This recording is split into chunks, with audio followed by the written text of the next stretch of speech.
are different. Women tend to be more, their senses are more on feelings, and things like that, and characteristics of a man, not so much physical. Although the physical is part of it too, as part of attraction. But with men, it's majority of it is physical, or visual, and then a lot of it is mental too. Um, Men are just not walking cold stones, right?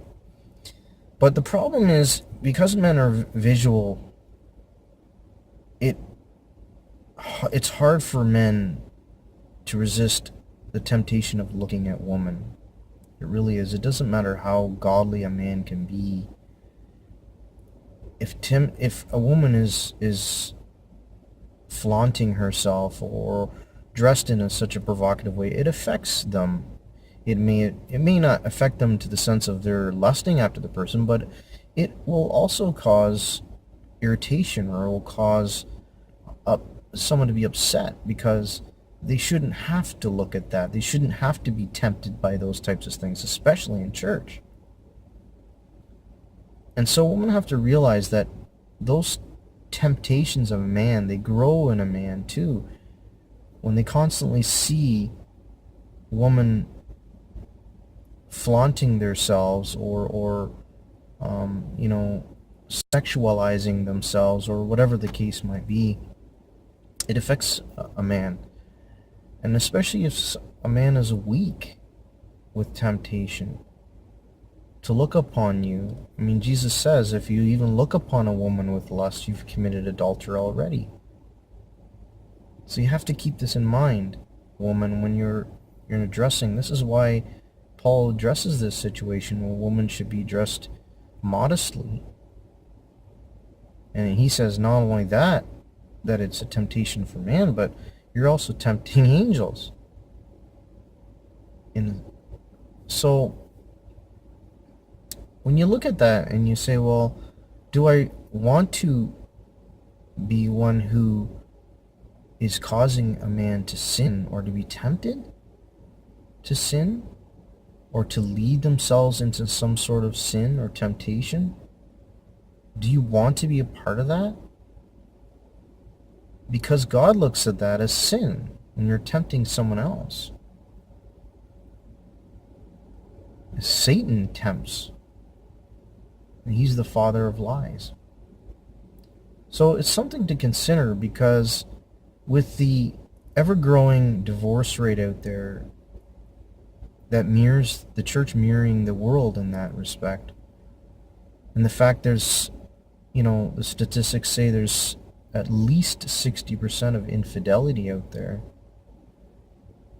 it's cause for concern. And you should really think about, are you adding to this problem, or are you subtracting to it? Are you helping to fight this problem of infidelity, or are you adding to it, even indirectly?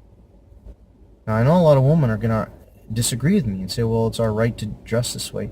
You're right. It's your right to dress this way, and society can't tell you otherwise. But I'm not looking at it as just a right so much as a spiritual practice as a Christian woman. If you truly love the Lord, you truly respect and love others, brothers and sisters out there, especially the brothers, you'll want to dress modestly. I mean, there's churches that I know of, Orthodox churches, where women have to wear full dresses with head coverings and have to sit on the other side of the church. I'm not suggesting all churches have to do that, but they get it. They get the reason why they do that is because they don't want to have any kind of sexual impurity in their church, because it affects the whole church. That's what Paul talks about in Corinthians, where a man was with his father's wife, and it's affecting the church as a whole on how they view things and view sin and all this other stuff. So as a community of believers, especially in your church, we want to be pure in all things because it affects everybody, right? So these are some things to think about. And I know as I know many godly women, my wife in particular, she won't wear anything provocative at all. The only time she may wear even shorts is when she's alone at home with me, because she doesn't want to tempt other men as well. And she doesn't want to get me upset, because sometimes some men who are weak can get upset too when they see other men looking at their wives, or girlfriends for that matter.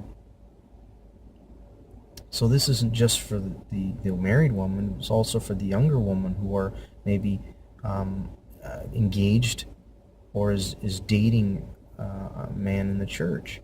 Same situation. You don't want to get them upset too. And I know you're going to say, oh, well, they should grow up and they should, deal with it.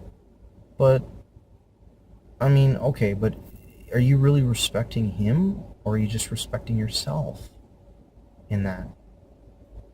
And again, I'm not judging you by this. I'm not saying that all women are like this. I'm not saying that most women are like this.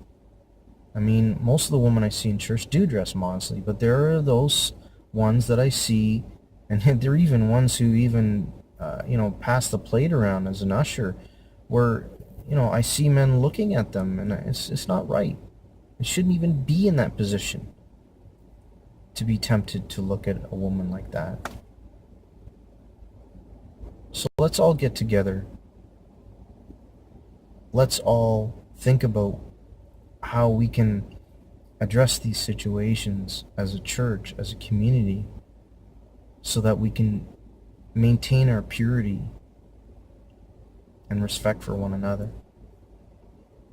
Thanks.